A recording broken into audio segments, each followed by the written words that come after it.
Hello, everyone. Welcome to Word Funk. I am Leon Thomas, and I am joined by Austin Yorsky, whose computer is fine, and Johnny Maloney, whose computer is not, because Windows 10 is bad, and I'm over here in Windows 7 land. Look, I haven't like a caveman. I haven't had any real problems with Windows 10 up to this point in time. That's unique. There was this from what I hear. There was this one moment that I had a problem that was with my Oculus Rift, but that was driver related. That was because Nvidia released a new driver that mixed up their 3D glasses emitter, which I also own, because I have a lot of gadgets connected to my computer. I believe my you. desk is a mess, frankly, and not like a mess in the way that most people's desks are normally a mess, where there's like, half a grocery list, like a partially eaten cookie. Mine's like, okay, there's a joystick here, there's like 3 controllers over there, there's a copy of Raymond Chandler's The Long Goodbye, and like my Oculus controllers, and right now a small cup of espresso, but like a jar. There's a jar on my desk. Yep. Not like of pickles or anything. It's a gratitude jar. When I'm like wanted to be reminded of something that makes me happy, I would like write it down on a little piece of paper, put it in the jar, so that when I was sad, I could look in the jar and be like, yeah, the pickles that were in this jar were pretty good. But I updated to the Windows Creator update on the weekend, and it kind of borked my sound card, but like in a stupid way, where like basically it my headphone my headphones headphones were only working on one side. And not like in a way where suddenly, oh, Johnny, your headphones are broken, because you unplug them and then you plug them into something else and they work just fine. But it was like I could only get the volume to level out in my headphones if I had the left speaker on at 100%, the right speaker on at 30%, and like the amplification up 20 decibels. And I was like, that's just to the level where I could hear both of my headphones perfectly. So I spent all of Monday night on like Microsoft support, and they did weird things to my computer. And then I spent all of yesterday night on the phone to Asus support, who are the designers of my sound card. And no, is that how you say it? Apparently, yeah. Like, I always thought it was Asus, but then, like, you call them up and they're like, hey, welcome to Asus. And I'm like, what? Oh. No. There's no way. I feel like that guy was messing with you. This is like another one of those Sauron things. Like no. Take your extra vowel out of here, man. Like. But yeah, so I kind of like, I've had to jerry-rig a solution here that it's not perfect, but it's working. All right. So I hope if nobody hears this episode, I'd like to apologize to you now, because it's probably my fault. Okay. I always pronounce asses like 2 butts. But that, that sounds like a joke, but it's not. It's just like accurate. My desk is a bed, and I use Windows 7, so my life is always uncomplicated. So that's just something I wanted to throw out there. Look, the fact that my desk is a mess has nothing to do with the fact that I use Windows 10. Like, I've got a copy of Gorman-Gast sitting on my desk, right next to my Mystery Science Theater 3000 keychain for some reason. And that's like, oh my. There's a government tax check here as well. Okay, well, none of that has anything to do with the price of a bucket of shit from China. That's not right. Sorry, I'm exhausted today. I'm feeling a little loopy. You sound like it. Which is why I've got my cup of coffee here. I'm hoping that maybe I can just stave off the exhaustion for another, 80 minutes or so. Okay. If the word boners was pronounced bioners, would it have a Y or a J? That is a great question. Like a soft I don't J, know that obviously, not Or I guess Jonas. it could be two E's as well. Or like an E with an umlaut over it. Oh, sorry. Bioner. Oh, I see. An umlaut. That's how it do, actually. Or it could just be two words, like bee, like a bumblebee, and then new word, owners. And then you can just, or now you know what? Are you talking about apiarists? I do think apiary is an underutilized word, and I'd love to have that separate conversation, but I really would like you guys to focus on this alternate universe where the word boners is pronounced bioners. First of all, Austin, I Okay. would just like to raise the issue that that Leon apparently seems to think that you can own a bee.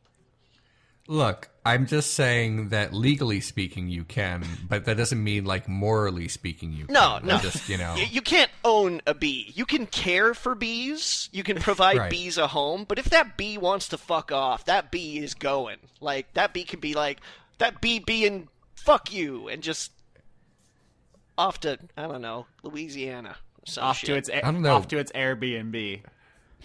Oh, there it is.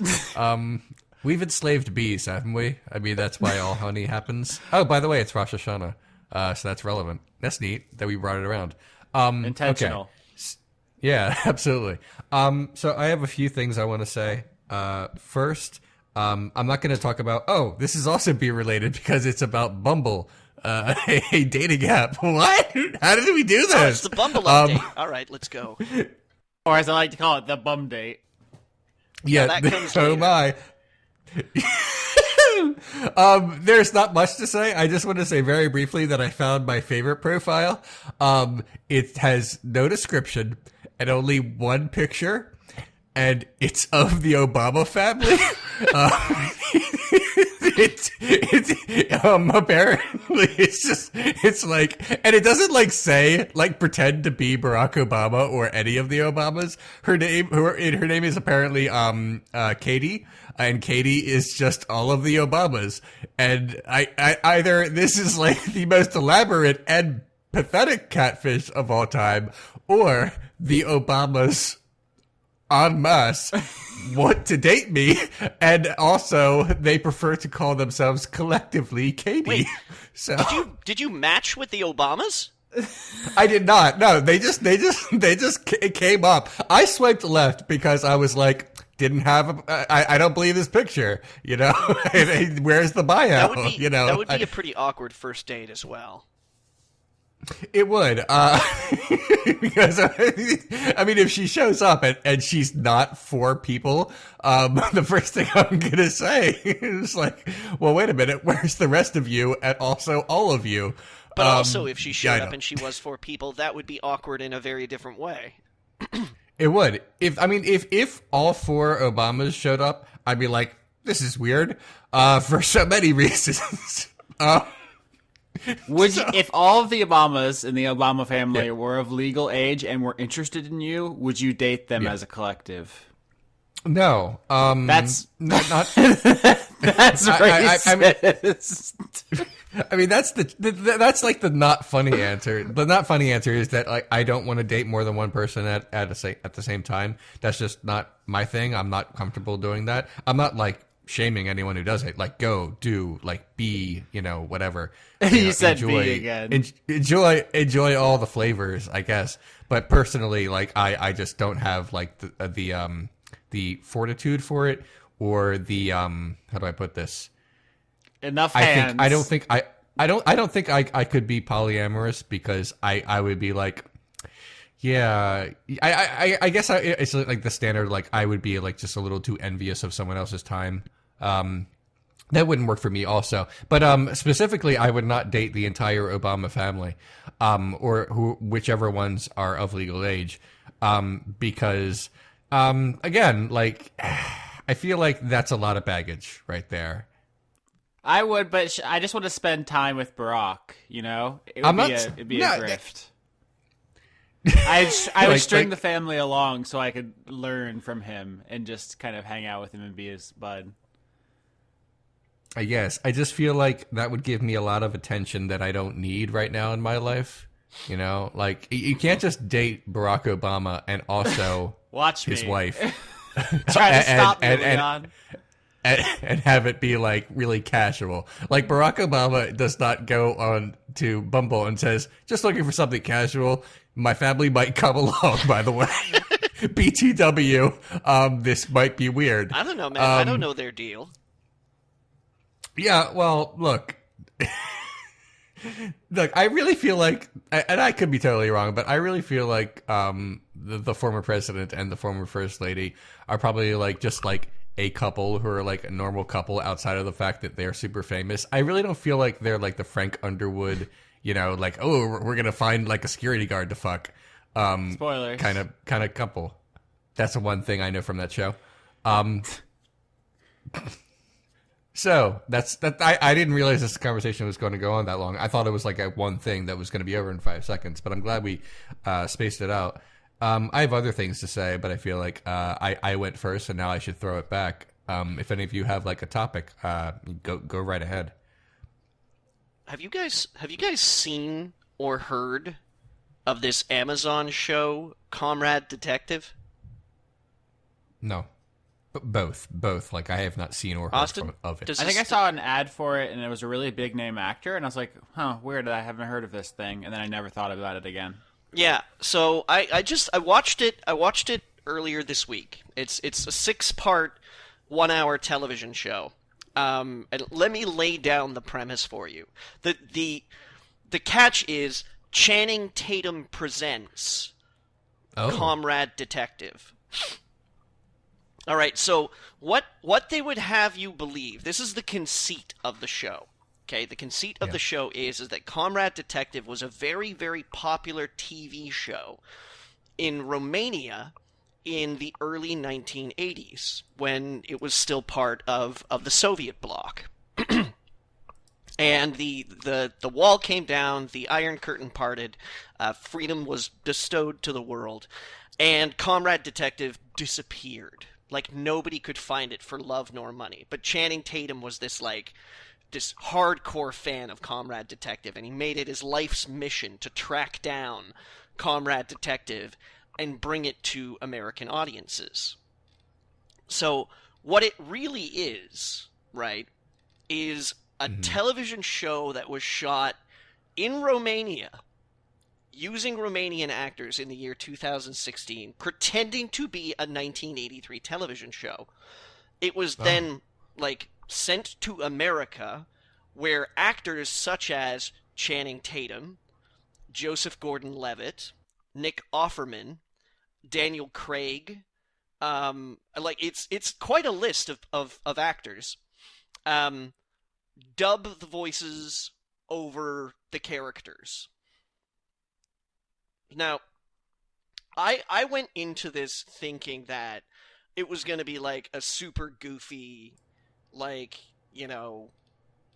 bad dub, parody, almost in the style of Black Dynamite, But it's again, the conceit of the show is that Comrade Detective was a propaganda television show by, the Romanian government, that when they were writing this TV show, basically what they were doing is spoofing 1980s pro-American anti-Soviet flicks like Red Dawn or Rocky IV or something like that had this deeply embedded American greatness and sneering, looking down at the other side. So, but I went into this thinking that it was going to be it was going to be, what's the word I'm looking for? It was going to be on the nose parody, and turns out that it's not. It is really high-handed satire, actually. The Romanian actors and the Romanian film crew really gave themselves to this show. And a lot of the jokes that are in the script are actually remarkably well thought out. And it's so chock full of all these references that you wouldn't blink at all if you saw in a pro-America movie from the 1980s. But just seeing the twist is so great. Like there's a scene where one of the characters, the main character, Detective Gregor Angel, walks into a bar, and the bartender's like, "Oh, Gregor, you want a drink?" And he's like, "I quit drinking." And the bartender's like, "So, vodka then?" And the detective's, "Yeah, give me a double." "Oh shit, the game's on!" And the camera pans off to the left, and it's a black and white television of a chess match. So it's this. It plays off these weird American stereotypes, but then you get reminded kind of constantly that you're in this different culture. Or like there's a scene that happens in the hospital where a guy has been ruthlessly beaten by the police. See, the cultures are not so different after all.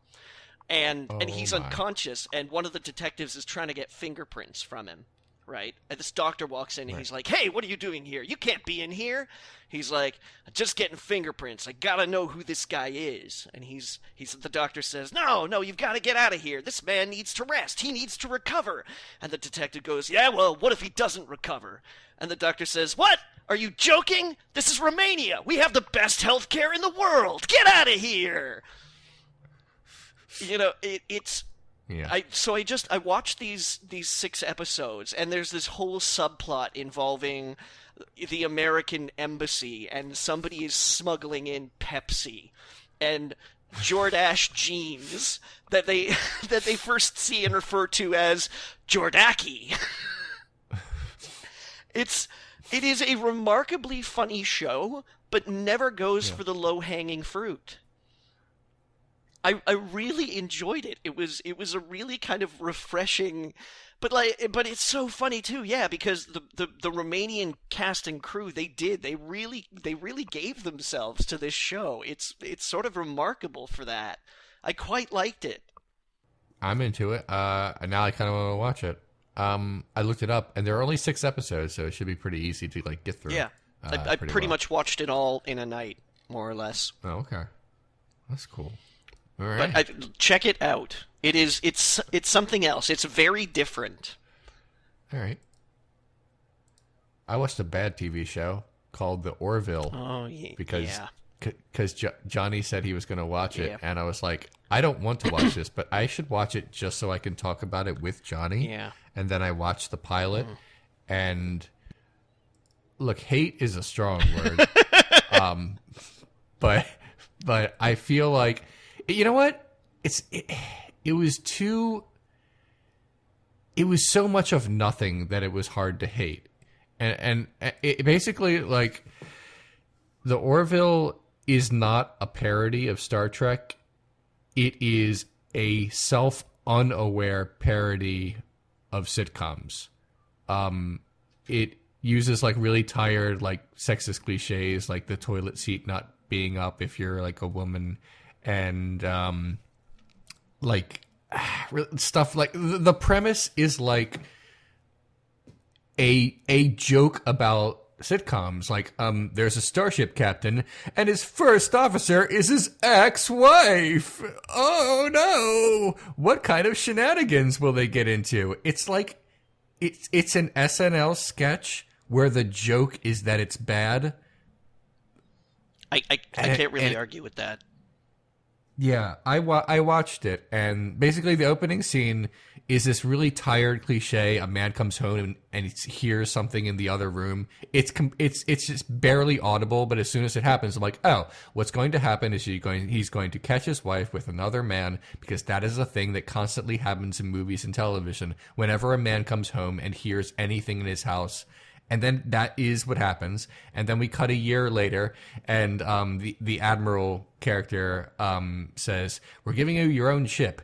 We don't have a first officer for you yet, but we'll have one for you soon." And he's like, "Great, this is everything I ever wanted." And, like, I guess we were supposed to be surprised by the twist halfway through that it's his ex-wife.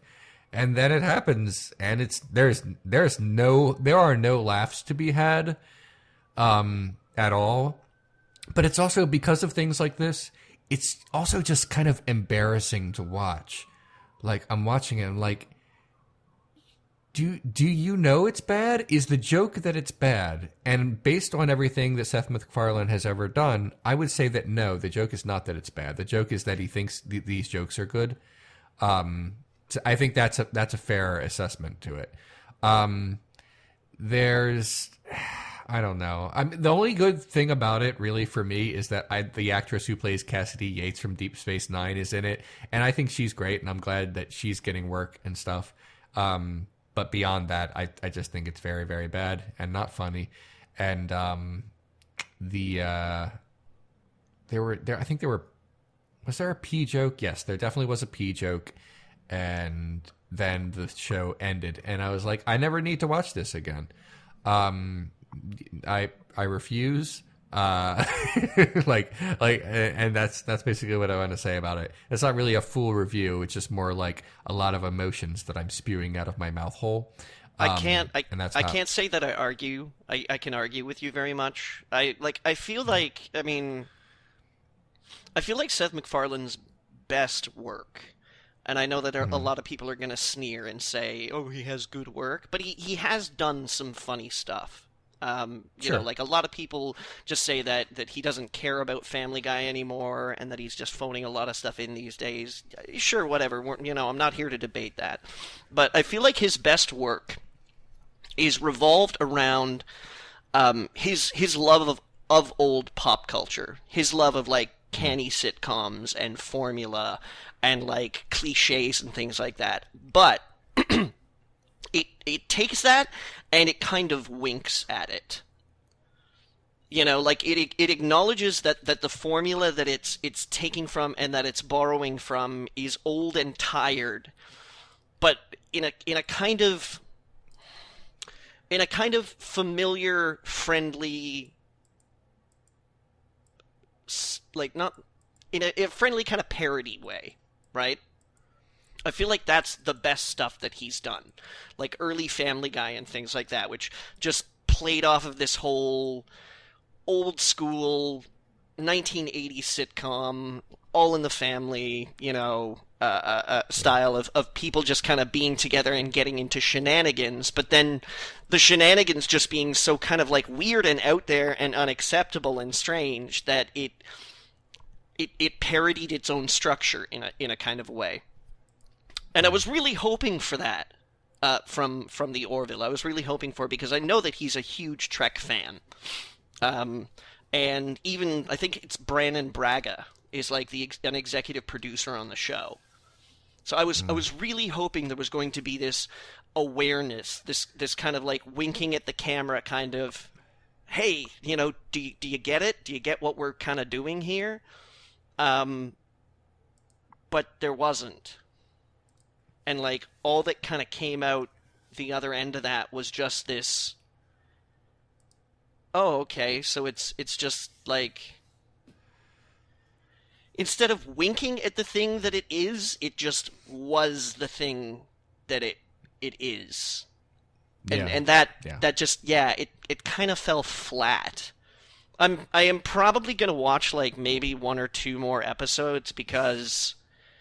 Good luck. Yeah, I'm not. Not me. I'm not optimistic, but I usually find that when pilot episodes come out, like, people struggle to find their legs, at least for like the first two episodes or something like that. So I might watch, like I say, maybe two more, and if it doesn't ascend into that guilty pleasure zone for me, then I'm probably gonna drop it. That's fine. You have more faith in this than I do, or perhaps just patience. Personally, I'm just going to watch real Star Trek in a few days. Oh, yes. And hope for the best there. That's gonna be all next week. Austin, you better fucking watch that because that's all we're gonna talk about. I'm afraid so. Whether it's good or bad, we have to. Yeah. Austin, I haven't heard your beautiful voice in a few minutes now. Is there a topic you would like to talk about this week? I fell asleep. That's why you haven't heard from me. I am so comically exhausted right now that my body has begun eating itself, and now I have like that fresh death energy. So Austin, like, in all seriousness, if you ever need to just postpone for a day, it's not a problem. This isn't like the only time in my entire life where I have an hour and a half. I make my own schedule. I committed to this time slots when we do it. I never back down unless I am dead. I mean that's bold, but seriously, like, take care of yourself first. Let's like, do this on air, Leon. Put the oxygen mask around your face first, and then on your child. There's enough. Okay, There's enough room on this door for both of us, Leon. I've lost the plot of this metaphor. It's fine. Go ahead with what you want to talk about. I have some stuff written on my sticky note, and maybe we'll get there. But today, or is it yesterday? I don't know. Time is basically meaningless. I was in tax class, and someone brought up the sovereign citizen movement.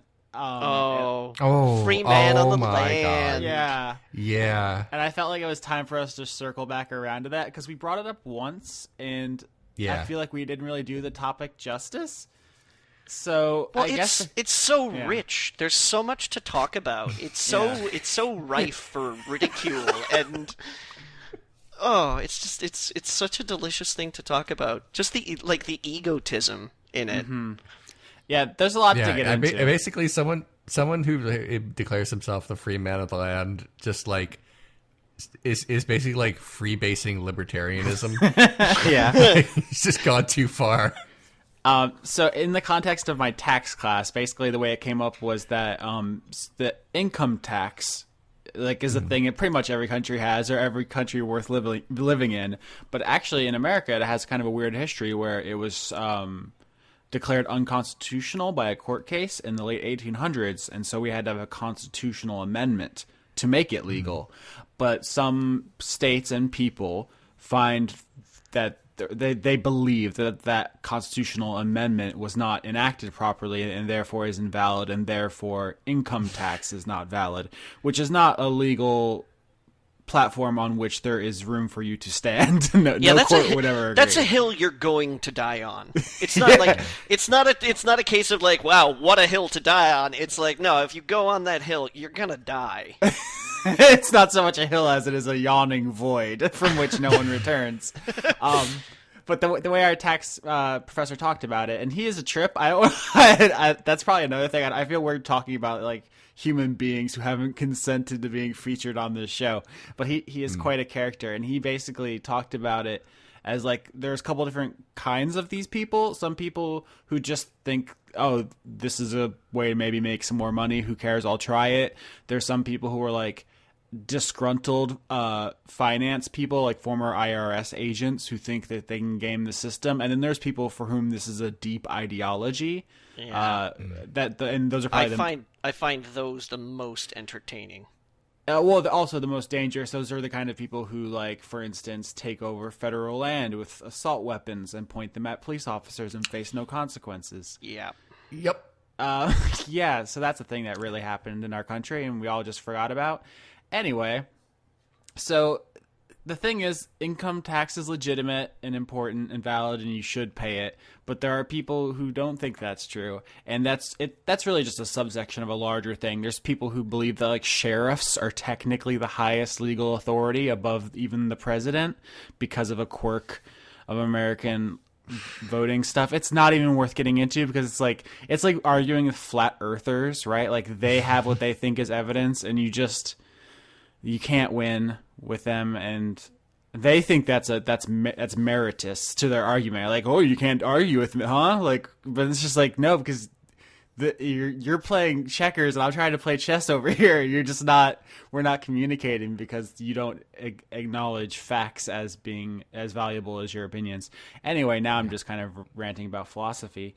But the thing about my law school this semester is either it's boring or super upsetting. I've seen some crime scene photos I can't unsee in my animal law class. Is more about like people getting away with being awful to animals. So I don't know if any of those are going to be fun to talk about on this show. Yeah. About like, I know this is like this is kind of reductive, and I realize that it kind of is, but I also feel like it's mostly accurate. taxes are just the admission fee to living in a society. You know, that it you know, I don't enjoy doing my taxes every year. And let me rephrase that. I don't enjoy paying the person to do my taxes every year. Because it's a chore, and you know, it's worrisome. And I've had a couple run-ins with the IRS where they have made mistakes, and I've had to like explain why they are wrong, and they were very nice about saying, "Yup." So I mean, but it was still very stressful. So I get that taxes are not fun for anyone, even the people who work at the IRS. But it's also just that what kind of world do you want to live in where there's almost nothing? You know, I guess is what I'm trying to say. It's like when people say, like, you know what, the government should have police officers and roads and nothing else, and then we barely pay taxes. I'm like, okay, so everyone is just a police officer or a road. You're like, there's so much more there. Look, You know, I don't know. I feel like some. It's so reductive. It's hilarious. I feel like someone watched Brazil and got like the wrong idea or something. It's like, wait a minute, everything is bureaucracy and terrible, and everything is just a bunch of papers and files. We should revolt against it, and the most convenient way to revolt against it is to not pay my taxes. To be fair, that's perhaps the oldest move in the American playbook, though. We hate taxes. I know. I mean, it's ingrained in our culture. It is definitely a piece of why we went to war. I understand that. This is the thing, though. I think a lot of people don't make the concession that, like, the original point of hating the taxes was that it's like, wait, we pay money to you use that money across the ocean. That's not really fair, dude. Right. When we said no taxation without representation, we have representation now. Like so many representatives, it's crazy. An excess of representatives, even. Perhaps even more than we need. And yet, but yeah, like we are represented. I mean, maybe not always well, but I mean, we got the thing that we wanted, and now we have to pay taxes.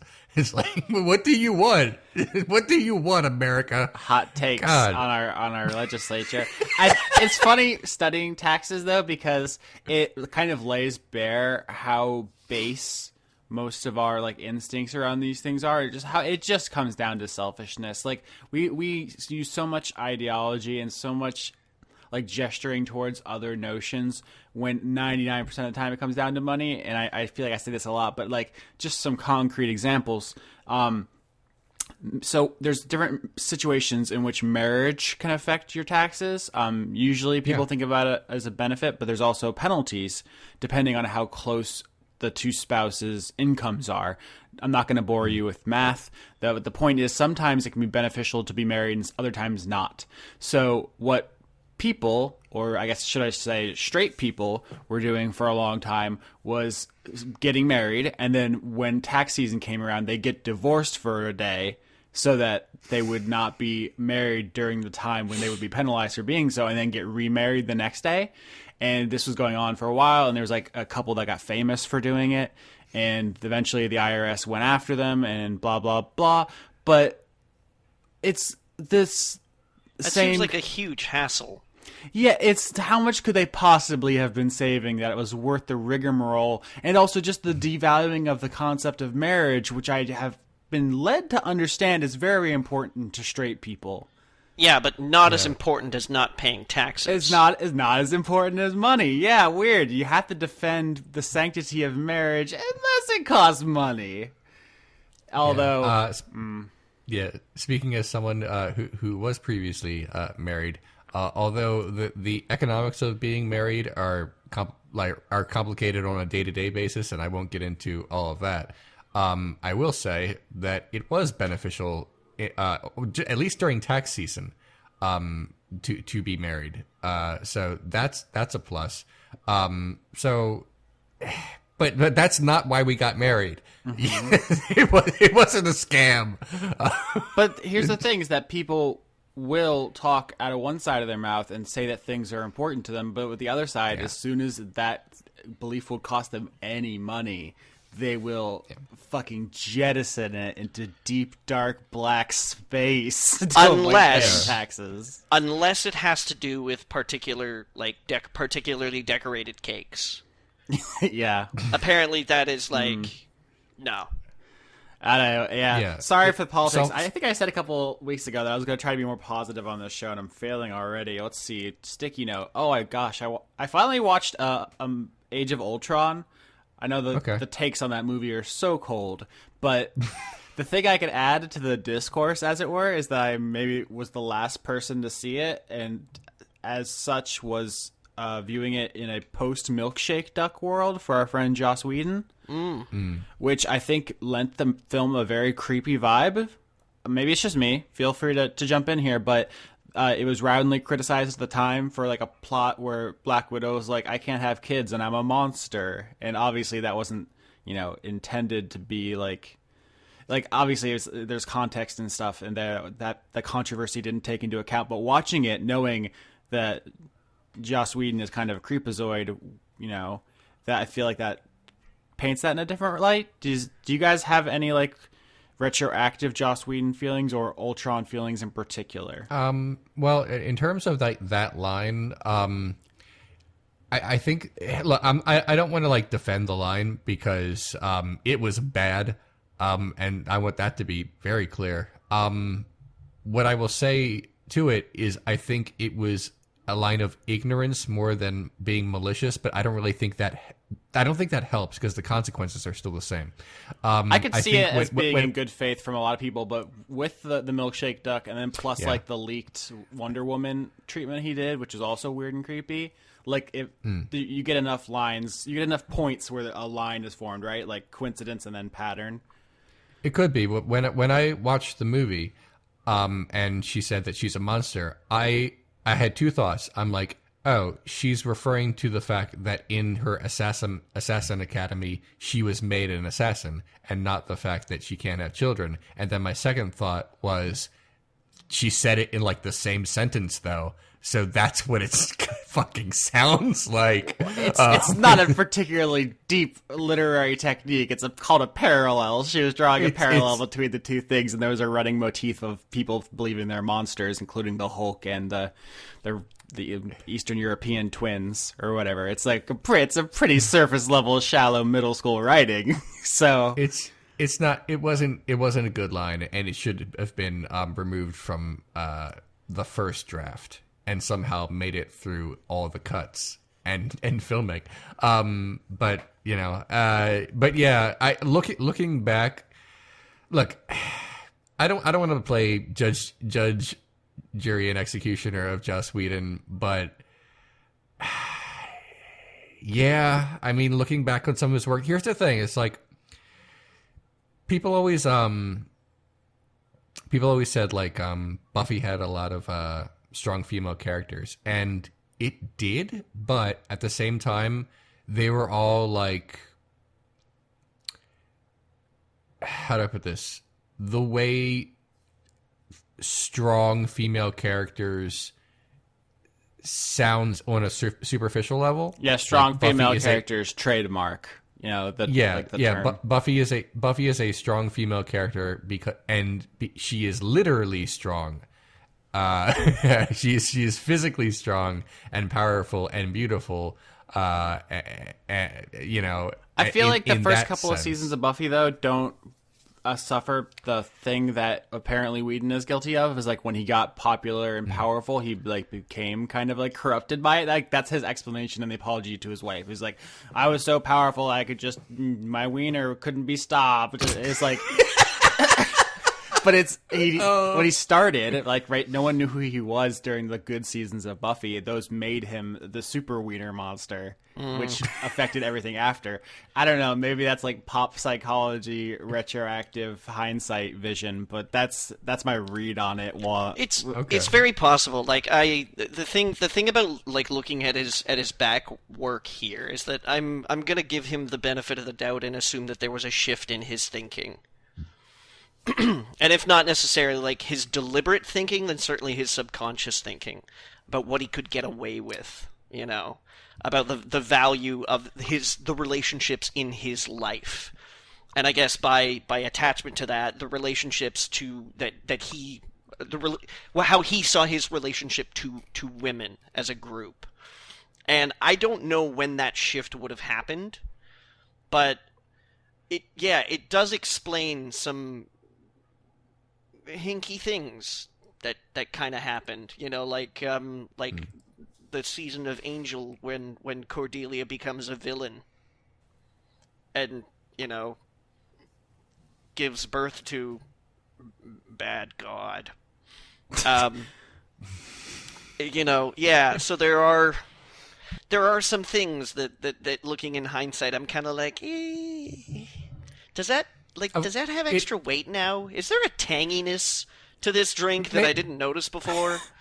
Maybe, but also bear in mind that, like, Joss Whedon didn't write every episode. No. Like, he was, like that, television shows especially, perhaps even more than films, are huge collaborative products. And, like, who knows who thought of, like, this particular idea or that particular idea or this line. I mean, you can look at the credits and say, well, this was written by such and such and such and such.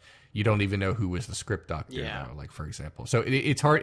That's why I said, like, it's hard to completely pin down Joss Whedon products because so many of them are television shows that are the imaginations of so many different people, and films also to some extent, even though he writes and directs a bunch of them. It's easier to, like, look at a novelist's work and say, this tells me a lot about this novelist, definitely, because you were maybe the editor had a little hand in making sure the sentences were okay, but mostly this is the product of one person. So that's why it's always like, I'm not saying that it's unhelpful to look through his work and discover patterns, because that is a thing, but it's also extremely tricky and difficult to draw conclusions. Yeah. I mean, I can give you that. I don't, you know, we've talked before on the podcast too about divorcing a creator from their work. I think this is, like you say, like much easier to do with collaborative works, like especially television show and to a certain extent movies. You know, but you can't deny the extra weight that comes with the material now. Like, I don't think that, Joss Whedon's a bad husband and maybe doesn't respect women as much as he should. I don't think that removes a lot of the positive messages from Buffy the Vampire Slayer. You know? Like, that show can still mean a lot to a lot of people about female empowerment and about... well, you know, what it's like to be an outsider, maybe growing up as a teenager and things like that. Like, these messages are still deeply entrenched in the show. But yeah, I mean, it's tough to see it uncolored, I guess. Yeah, no, I understand. That's fair. I'm not trying to dismiss it. I'm just I'm.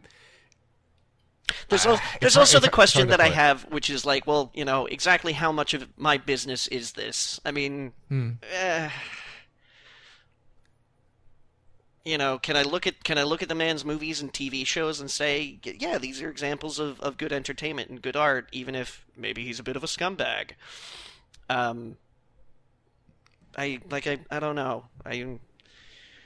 I guess my point in bringing any of this up even was that whether or not his views influenced any given episode of Buffy, or whether in the future he's going to become a better person or any of that, I did watch Avengers: Age of Ultron, and it did affect my viewing experience. Like, yeah. I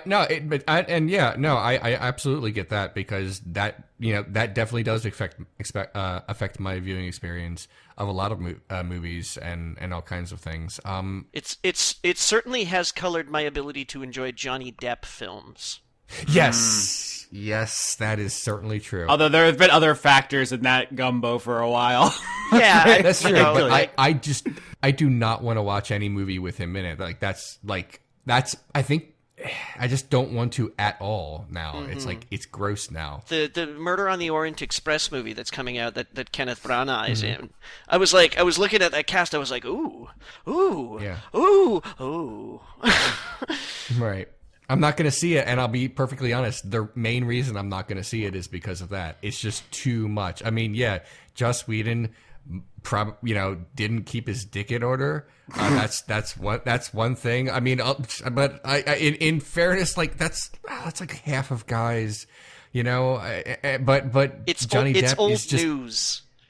Yeah, unfortunately, and I'm not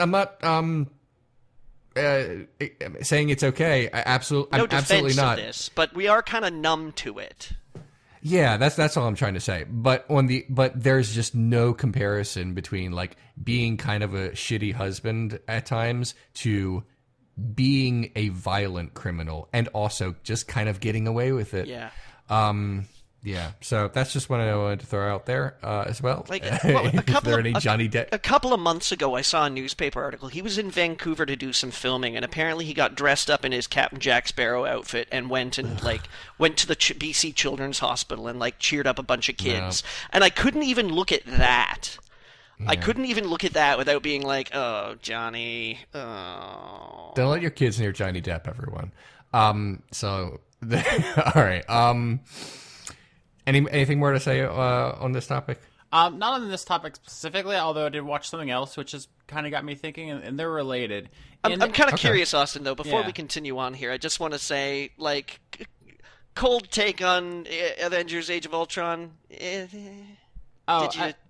Was it like besides that one thing, did you like it or not? Like, basically, in a very superficial way, like, did you dig it? Were you like, yay, Paul Bettany? Age of Ultron is kind of the perfect encapsulation of everything people accuse the Marvel Universe of being, which is really insubstantial and flip, and a lot of people making jokes over CGI explosions and not really much happening. I don't know if I'd go so far as to say it's bad, but it feels like it's not. I was gonna say the least interesting, but that's Thor: The Dark World. So it was rather a lot. Age of it's Ultron. It's the worst example, maybe. What, Leon? It's the worst example of those tropes, maybe. It's hard to say because I don't love every movie in the Marvel universe, but there's some which I feel use those tools effectively, right? You see Tony Stark snarking in one of the movies, it's a defense mechanism because he's damaged in all these ways, or you see these choreographed fight scenes with Captain America, and it's all his senses are enhanced so he can fight real good. But when everybody is all of those, they become some kind of mass gestalt minded snarking fighting machine. It's weird. They all bleed into each other's traits, and I don't know. I don't have a really important takeaway from all of this. It just feels very like a blob of Marvel. All right. Okay. Spinning on. Yeah. So that doesn't sound particularly glowing, but I have complicated and kind of not even resolved thoughts about the villain, because that's what we go to comic book movies for, is the villain, frankly. And Ultron, I feel should have worked. I think on paper the ideas are there, but something about it bothered me. Do you guys have strong hot takes on this? Because the whole emotionless robot things played out, and so giving him kind of a weird jokey personality and daddy issues, I wanted to like it, and I don't know if I did. I feel basically he had a philosophy, and that was that human beings aren't worth it, and we need to do this and we need to do that because, and he was too And that's like a really like frightening, like it's the kind of conclusion that an android would come up with and assume is correct because he's so emotionless. But because he was kind of jokey about it, he really just felt more like Kefka.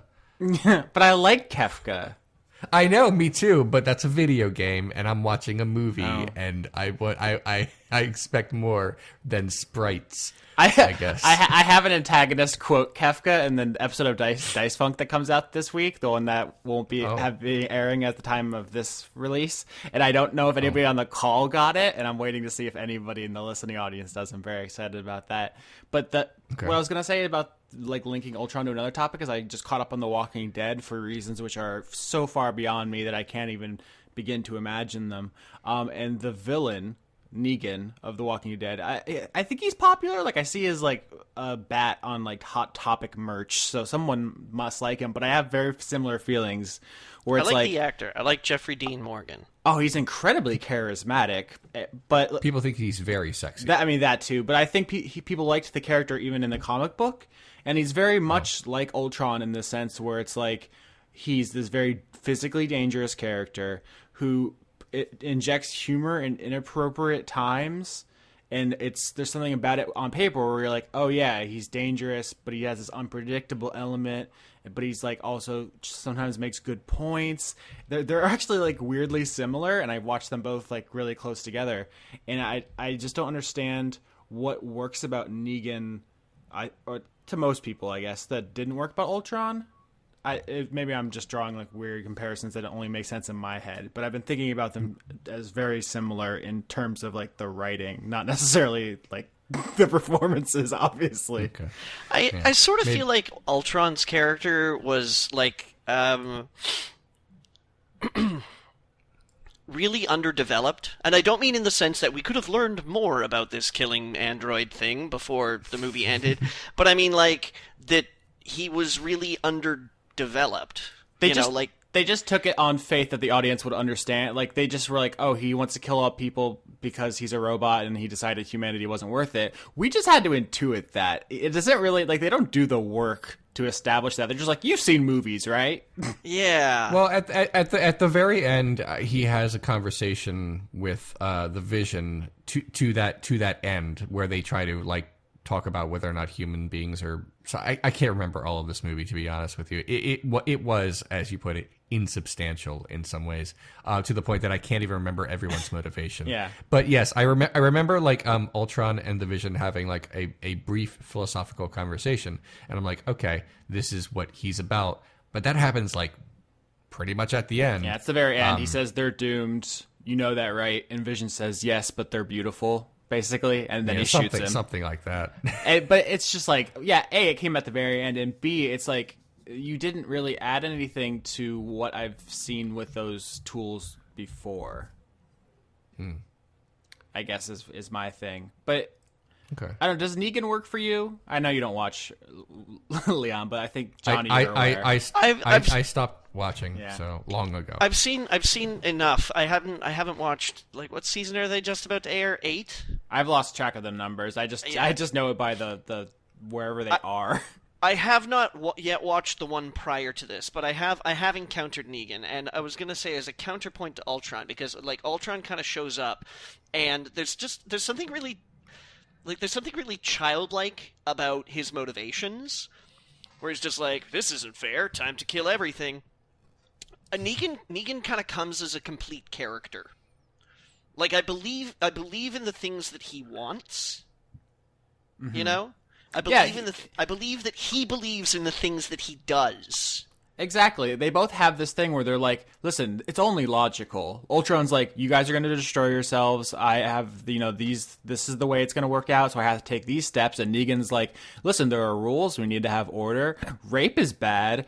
Listen, everything I'm saying is right. Try to argue with my logic. Like, they both make surface points, which seem right and lots. That's why I like comparing them. I think they come from a lot of the same things, but yeah. But what I'm trying to say is that like Negan comes with character baggage. Mm-hmm. You know, like he comes with he comes with a backstory that could very easily be like, all right, I can see how you would become this way, whereas Ultron just sort of is that way. He comes fresh out of the box as a villain. He does. Yeah, absolutely. He still has that new villain smell, And maybe Like, some of it's TV versus movie, right? Like, they've had a lot more time to work with Negan, but I've also seen Not even that they have a lot more fine. time, but just in the way that the character is designed, right? Like Ultron's origin is we get a small like vignette of him pretending to look around the internet and being horrified by it, and he's like, "Well, only one thing to do: be a bad guy," and it's not even like it's not even that he's like, this is the best thing to do. This is the best way forward. He's straight up just like, you're monsters. I'm going to kill you all. I'm sure someone else has made this connection, but it reminds me of The Fifth Element, where Lilu gets access to the internet and immediately goes into like a fucking full-on meltdown when she sees everything. Yeah. I'm sorry, but that's just not good enough for me anymore. Like, oh, the internet, now I truly see that everything is horrible. Like, you just know they'd be like, this cat plays piano! Yeah. It's amazing! Or at least But, do the work. Like, I bought it when Lilu got upset because they showed... first of all, Jovovich put in a performance. Second of all, they actually did a full scene, like, walking through stuff instead of just showing, like, CGI representations of data. It wasn't a good scene, but...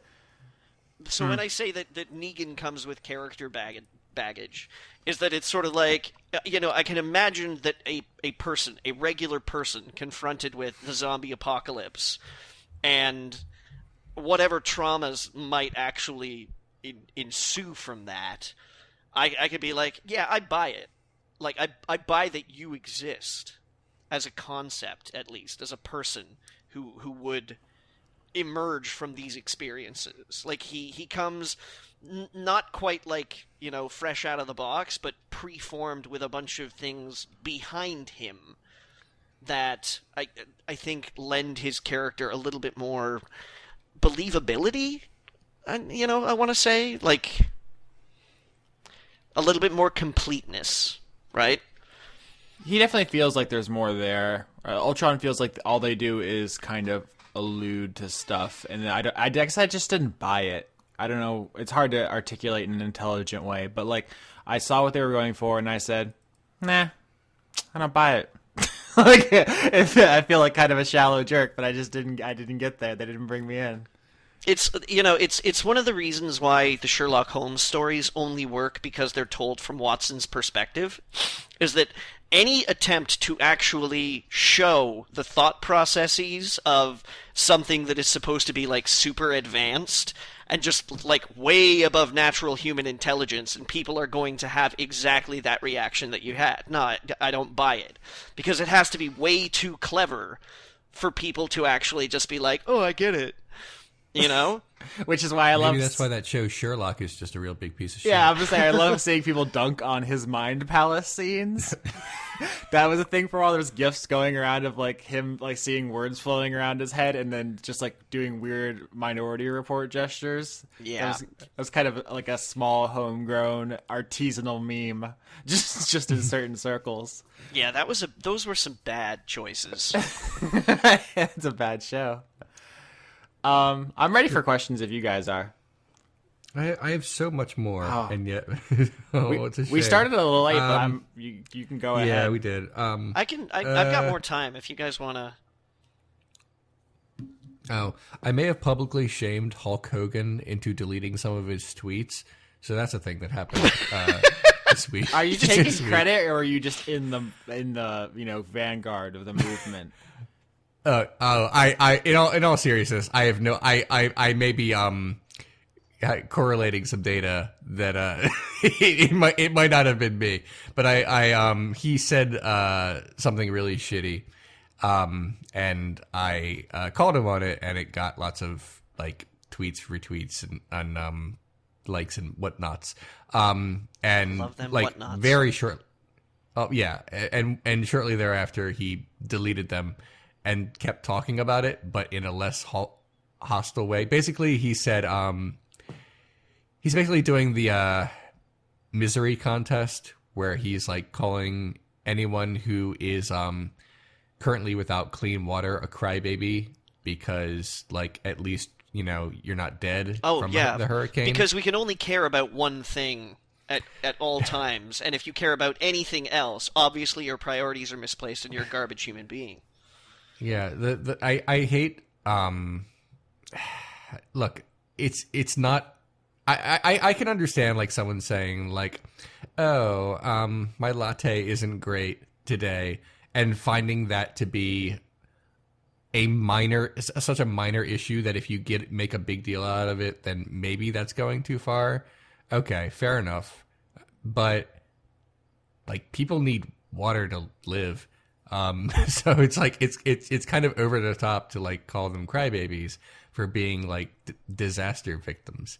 So no, I don't think like specifically my barrage against the Hulkster was the final nail in the coffin for him to delete his tweets. I just I don't know. I just think he sucks. And I wanted to call attention to that. He's not great, and not just because of that, just because like a lifetime of you know what? I don't want to get into anything more about. Do you think he would have withdrawn his lawsuit against Gawker if someone would have pointed out that the people in Africa were starving? Oh my. Well, yeah, maybe he didn't know there was other suffering in the world. Yeah, that whole thing is like. Hogan's argument and arguments like that are the eat your dinner. There are children dying in China. You know the thing that your mom or your dad tells you like when you won't eat your broccoli. Basically, it's a nonsense argument, and it's a ploy to get you to eat your damn food and stop whining. It's embarrassing. Anyway, that's what I wanted to say. I have other stuff, but we really should get into questions because, and I can save my other thing for next week. It's about someone who keeps pooping in public, but it's not pressing. I feel like that's like an evergreen topic. No, Leon, you broached it. Just do it, because all week I'm going to be thinking about it. I'm not going to be able to sleep. I'm not going to be able to eat. There are too many questions that I have right now. Like, this is... Okay. That was quite a tease. Oh, okay. All right. Well, I mean, if we absolutely have to, I could be persuaded to show you this link. Basically, what's going on is that there's a woman who keeps jogging around a neighborhood and in Colorado, and she just stops and poops on this one family, right in front of this one family's home. Like the same home? Yep. Yes, the same home. So she's a serial pooper, but... Yes. It's very specific. And this sounds like a joke, and it kind of is, but like think about like someone you hate, like your worst enemy. Think about like the person in the world that you can't stand the most. If they decide to keep coming right in front of your home and taking a shit every day... or coming right in front of your home. You're like, well, this is like... This isn't just a joke. You're I guess trying to intimidate us with your poop, and this keeps happening. I'm reading a quote from here. The victim of this said, says, quote, "So I come outside and I'm like, are you serious? Are you really taking a poop right here in front of my kids?" She's like, "Yeah, sorry." That's what she said. Yeah, sorry, and she just keeps doing that. The woman left a sign on her lawn that says, "Please, I'm begging you, please stop." And she just won't. And there's no update on this. She just keeps doing it. And there are pictures of this woman. They haven't identified like her by name, but it's not like this isn't like someone like in costume, like appearing at midnight, taking a dump and then like throwing a smoke bomb and then disappearing. This is happening during the day. And it just I don't know why, and no one does. Who is the victim? What do we know about the victim? All we know, the woman, her name is Kathy, and she's just a person who has some kids in a house, and some woman they do not know. I mean, they've seen this woman, so it's not like someone they know who hates them. It's just a person who just keeps appearing. How old are the kids? And then it doesn't say, but I mean, listen to the mentalist over here. He's really putting the case together. Well, I because maybe it's not about the woman. No, that's possible, but Maybe I mean, one of the kids is an asshole bully or something like that. That could be, but first, two things about that. First of all, the woman said, "Are you seriously doing this in front of my kids?" Meaning that the kids must, if they knew her, they would probably have said something. Yeah, but the second thing is like there must be a better way to tell look. I'm sure there's a better way, but I'm not sure there's a more memorable one. No, but it's not helpful, because if the mother doesn't know this is why it's happening, then she can't discipline her children. Yes, if your kid but Leon, is bullying, like any true serial pooper, she's banking on being caught. and yet she has done this many times and has not been caught. I mean, the brazenness of it does suggest you might be right, because this is happening, like I said, during the day. My favorite part of this article is the quote from the from the police officer, Lieutenant Black, who says, "I haven't come across anything like this in my 35 years at the police department." Yeah, now, if you'll forgive the pun here, this is not Metal Gear Solid. Oh. I would like to believe that as he said that, he dramatically removed his cop glasses and then hung his head. Yeah. No Country for Old Men, Yeah. That's what that film was about, and also the novel. Oh my. Okay. Well, expect Wordfunk to be following the saga of the serial pooper, because I need answers now, damn it. Yeah, I hope there's a follow-up. They're calling her the Mad Pooper for anyone who wants to Google this. She's obviously not mad, though. This is a very calculated pooping. I think it's referring to her mental state, that kind of mad. But, never mind. I don't know. Look, the point is, this lady be shitting. That's it. She wanted to question. There's no point in using ableist language. She's defecating all over the sidewalks of our fair Colorado. That's fair. First question. Zoxion asks, what irrational fears do you have? I think we might have talked about our worst fear, but what irrational fears? I've mentioned before that clowns creep me out. Although I have noticed the older I get, the less creeped out of clowns I am. I watched it and I enjoyed it, but I wasn't scared at all. So I mean that's not a condemnation of a horror movie. I was engrossed by the story, but I was not creeped out. But no, when I was young, it's because my room was decorated with the clown motif, and I also saw Poltergeist, which has a clown, and that scared me a lot. And for a long time, I would have that would be a nightmare of mine. But like I said, the older I get, it's I don't know, maybe I've just seen enough clowns that it's the kind of therapy where you're exposure therapy or something. So I don't know. I wouldn't say that I'm completely not afraid of clowns now. If one just showed up right behind me at this very moment, you would poop yourself. I would lose madly. Yeah, I would lose my mind. I would become a mad pooper. But when I see movies with clowns in them, I don't get creeped out. If I was walking down the sidewalk and I saw a clown, yeah, absolutely, I would be like, why is this happening to me today? But no, I can watch a movie with a scary clown and it not being a big deal. But I guess that's the closest one I have. And you guys have a weird phobia besides things like death and heights? I do. I get weirdly anxious and fearful if I break routine plans. So I have this I'm not sure if it's just a mental block that I have trouble getting over, but it's if I'm later than my bedtime, or now that I'm single, I have set nights a week that I cook, and I will cook enough to kind of last me a couple of days, because when I go to Kung Fu on Tuesdays or Thursday nights, I'm usually not home until 11 o'clock, and that's just too late for me to start cooking and be up to do normal job at workplace. So it's I have these these routines where I'm like, oh, okay, well, on Monday, I come home from work and then I'm going to do this and then this is going to happen, then this. I usually start cooking at around like 7 or 8 o'clock, depending on what I'm making. But then, like, if my routine messes up, I'm like, fuck, the whole week is ruined! And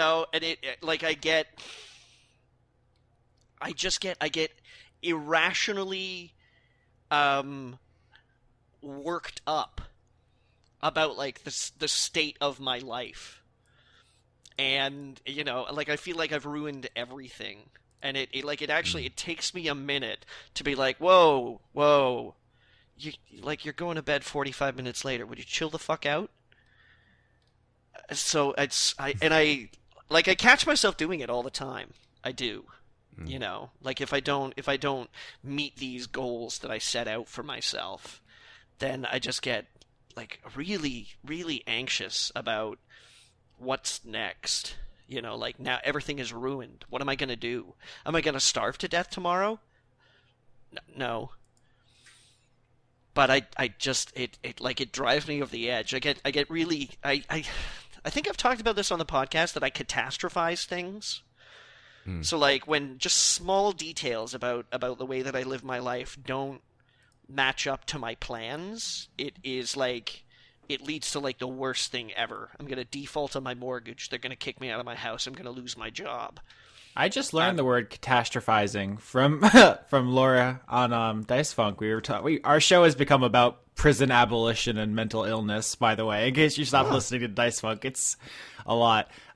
Yeah, and we've had like 6 scenes of people crying. I'm just thinking about how good our show is. But yeah, she was talking about that, and I was like, oh, that's a really useful word I've never heard before, and I've heard it twice in a week. Interesting. I am absolutely like to a T that person.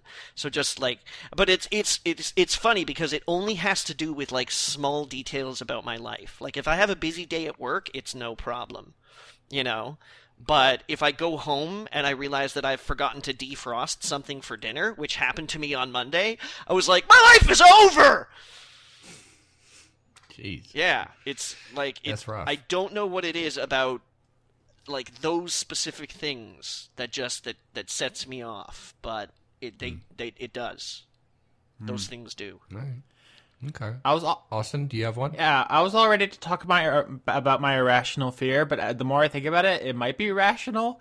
It's a very specific thing, which is that whenever I use an oven mitt, at first I like punch it. Like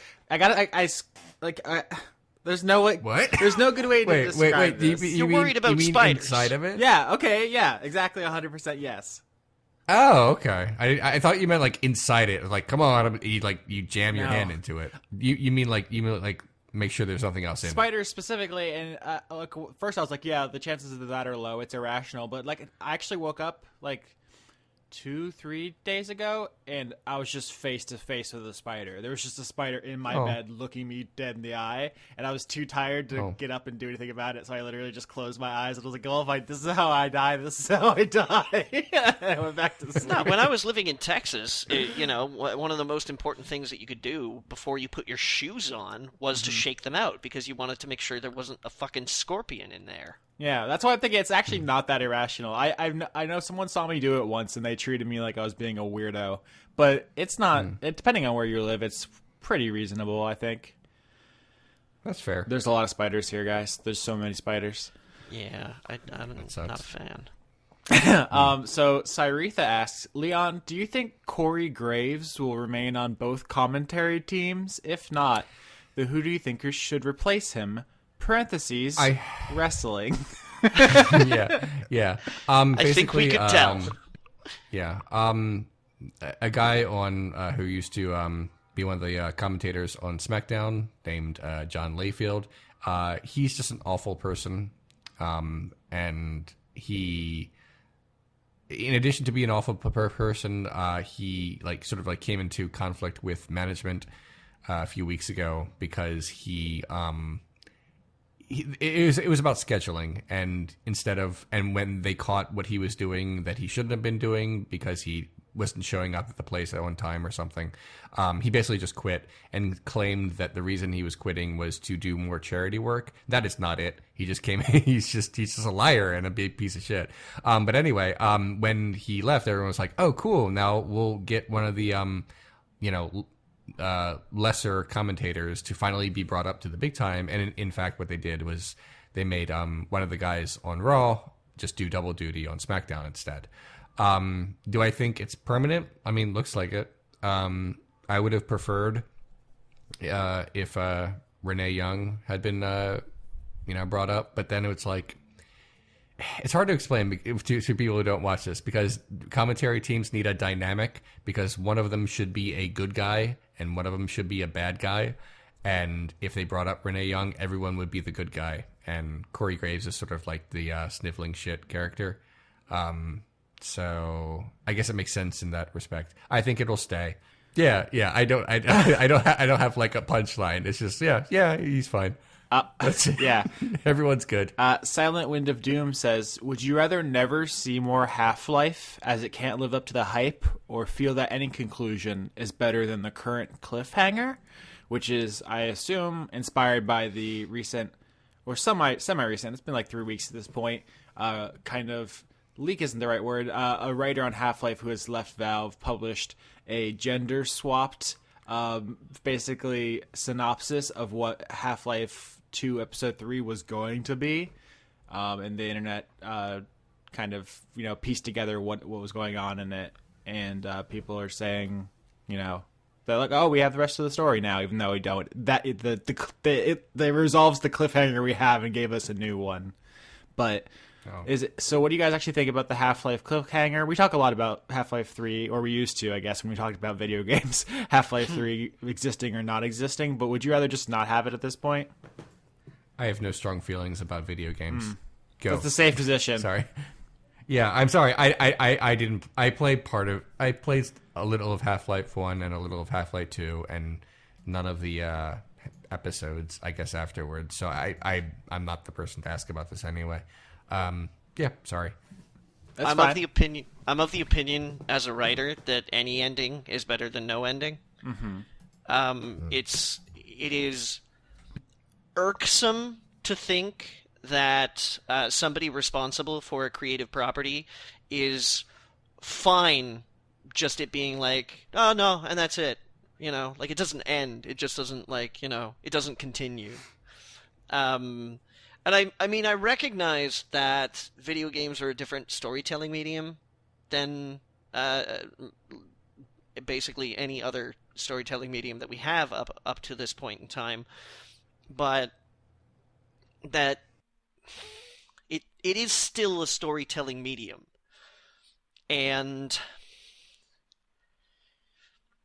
But, at the same time, there's a big difference between not telling an end to a story because you can't come up with one, or you can't come up with a good one, and being like, oh, like, if only it was good, then I would write the ending to it, and then not telling a story because you're getting rich doing other things.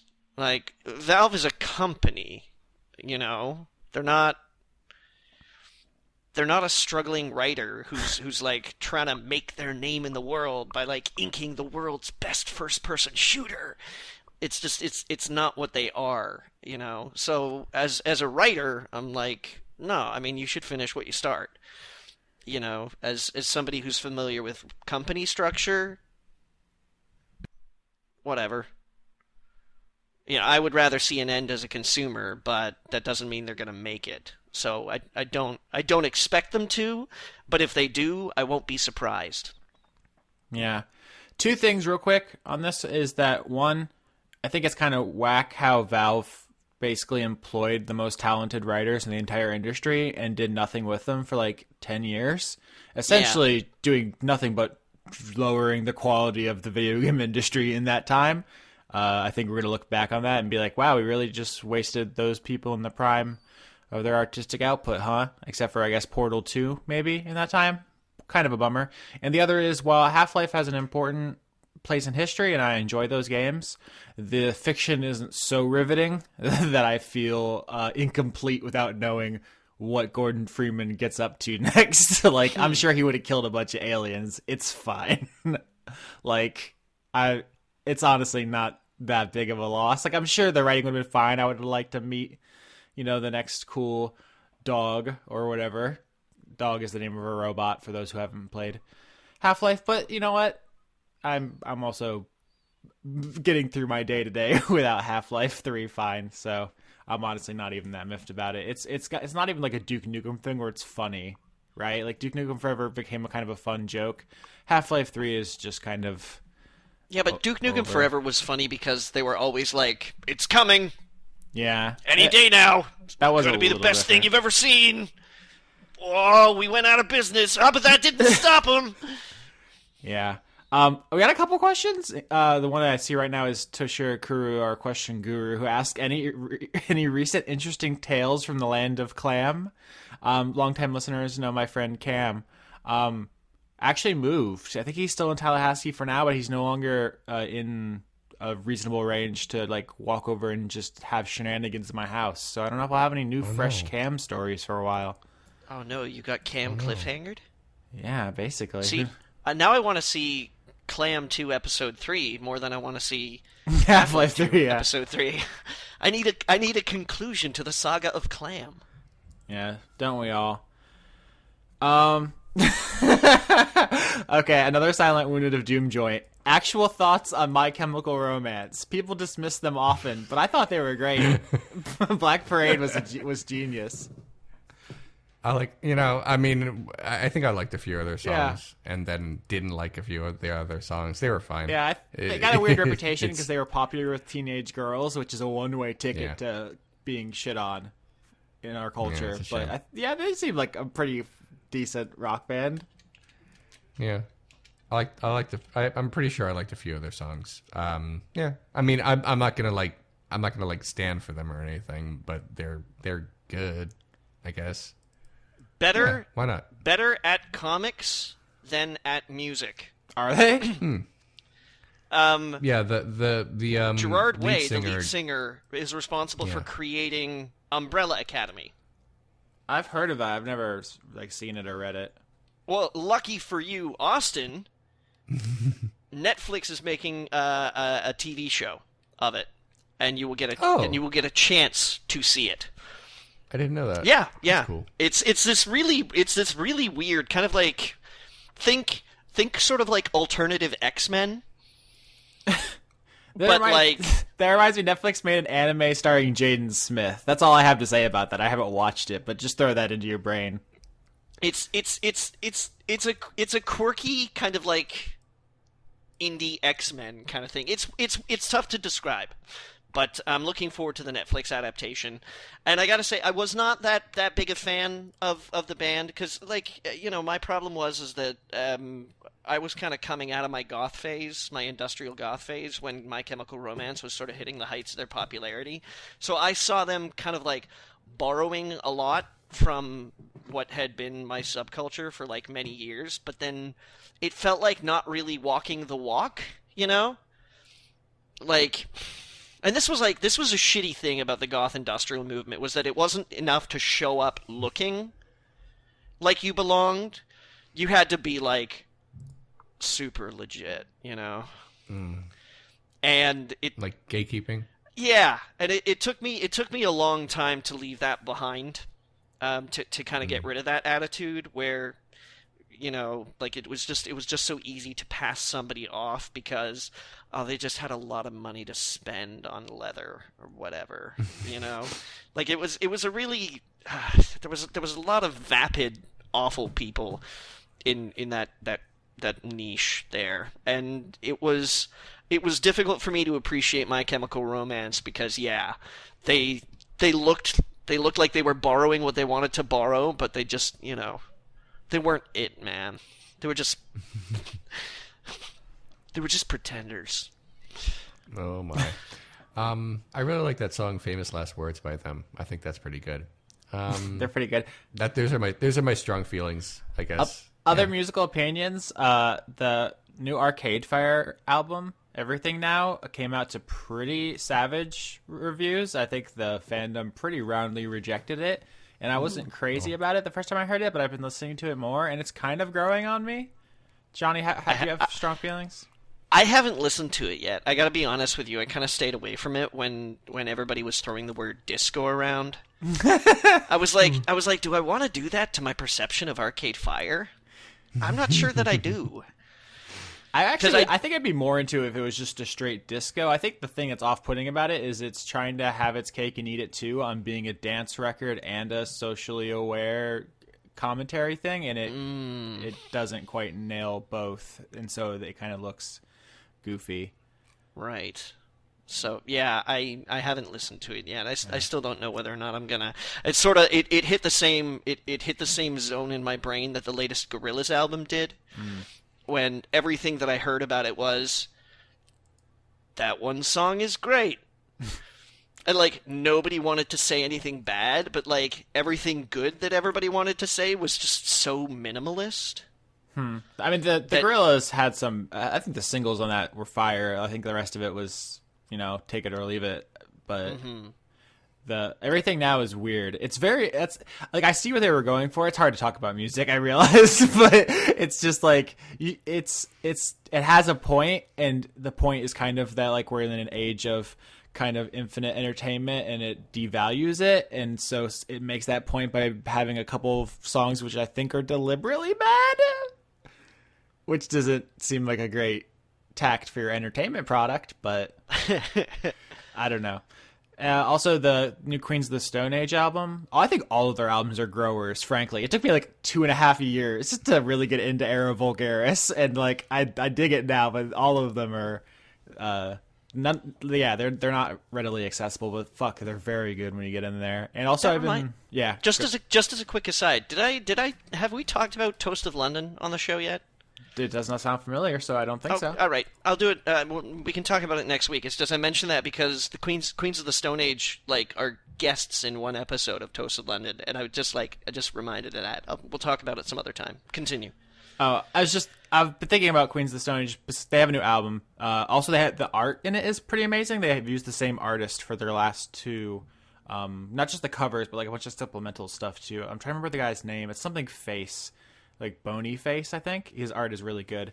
But it's also thinking about the other bands they're in, because everyone in Queens of the Stone Age is in like 6 bands. They're in Them Crooked Vultures, Cayuse. It's a Dungeons and Dragons character that they just named their band after. But also, they're in. Well, Josh is in the Eagles of Death Metal, which is not a band I love, but which, I mean, you guys remember they were the headliners at that event in France with the terrorist attack. Yes. What is apparently that that's not a controversial band. Like the name is a joke about how they're not even a hardcore. Why do religious people keep attacking them? Apparently there's a second incident where like they were being targeted, and that one was stopped. I don't know. This is just me rambling because I was reading about this earlier. What do people have against the Eagles of Death Metal? Or what maybe terrorists specifically? Maybe somebody high up in some organization just has a song stuck in their head, and they're like, "I gotta get rid of this. I don't know how else to do it." Also, Them Crooked Vultures is pretty wild. Just as a super group, one of the guys from Led Zeppelin is in it, and I don't know how they pulled that together. I'm just talking about things that interest me now. This is not good podcasting. I'm happy. I enjoy your enthusiasm. I'm pretty psyched about it. Speaking of my enthusiasm, I get like one Magic the Gathering question each week, and I try to slip them in when I can. This one, I feel like we should round this out because Josh Irwin wants to know, where would we put Leon on the color pie? I think we talked before. Johnny's is it? And these are like the Ravnica guilds, and I have come to terms with being Azorius. Do we have one for Leon? We'll explain it. I don't know what any of that means. I'll explain it to you in a second. But the point is, it's like, Harry Potter houses, right? It's like a personality test. What is the Magic the Gathering equivalent to Hufflepuff? Then? That's a good question. What color I don't think you're Hufflepuff? Cheery enough to be Hufflepuff of Magic. And yet I've taken more than one, which is weird. But every Harry Potter test I take says I'm more Hufflepuff than the other. You are. things. You're not, a Hufflepuff. Not, I'm not. You are. Yeah, it's there. It is. I mean, the online test and Pottermore both said so. So what can you do? Yeah. I don't know. I don't know what to make of it. It's hard because I feel like Leon doesn't. He like intentionally like downplays like his passions and stuff. He's just like, oh, I'm just a guy. I watch movies and I make videos. It's fine. Like you don't have like any like. You don't do any like really angry rants or anything. I guess maybe you're on your comment section. I don't think Leon is angry, but he does strike me as dismissive sometimes. Oh God, yeah. Wait, If yeah, Leon's just secretly been mono black this entire time, he's really gonna hire me. Although I'm sorry. Well, look. Here, I sort of like come to the realization that like not all ideas are equal. And, you think? I'm not saying. Yeah, and like when someone comes with me with like something that's just indefensible, I'm really fine just making a fart noise at this point. So yeah, like, am I dismissive sometimes? Yeah, I would like to think I am only when appropriate, but maybe that's not 100% true. I think if you were any Magic Gathering color identity, I think you might be mono black, which seems like a villainous thing. But if anyone's familiar with Kamigawa, the hero of that set was mono black. Oh. So it does happen that you can be good and black aligned. It represents your priorities. Oh, okay. So that's what I'm going to say, and you can't dispute it because you don't know enough about the color. Yeah, I literally don't know any of the words you just said, so it's like this is unfair. Yeah, I win by default in a lot of ways, but also kind of funny. It almost makes me want to look all of this up, but then I'm like, I have things to do. They used to publish novels. What? They used to publish novels set in the Magic universe. It used to be a whole thing. Oh. Now they do short fiction on the website, but yeah. I'm reading stuff a lot, and I'm just realizing how few novels I read anymore. Like the amount of fiction I read is like it's barely there. Like if I made the pie chart, you could barely see it. Who has time? So. No, I know. No, I'm saying I read a lot of books, but I almost never read novels anymore. Most of it is because it's related to my show, and the other reason is because the stuff that I read for my enjoyment is just stuff I find more interesting, and it's almost always nonfiction. I don't know if I have a point there. It's just a thought I had that I wanted to express. Anything you guys want to say before we go? We've been going for a little bit now. We gotta stop this thing. I gotta go sleep. Yeah, you do. I like the way you said that. No. I don't mean like, yeah, you do, Austin. No, I mean, seriously, you need to take better care of yourself, Austin. I worry about you. Oh, that's very thoughtful. Thanks. Great. So, but seriously, anything you guys want to say right before we go? Not really. I'm just grappling with some stuff right now. Oh. Not even personal stuff, to tell you the truth. Oh, okay. I'm just like... See, again, you scared me. No, I'm sorry. Like, today I just sort of felt, like, really let down by this concept that there are so many people who are cynical about the world that they can't even consider the idea that someone is honest in it. And, like, honest about really terrible things as well. Yeah. I just, like... You mean when people, like, when someone says something that decent and someone assumes it's virtue signaling? That, and when somebody says something horrible, and then they're like, that's a great joke! And it's like, no. He was being serious. Oh, God. Are people who direct traffic to churches virtue signalers? Oh! It's pretty good. It's a pretty good, wholesome joke there. I'm done recording. Bye.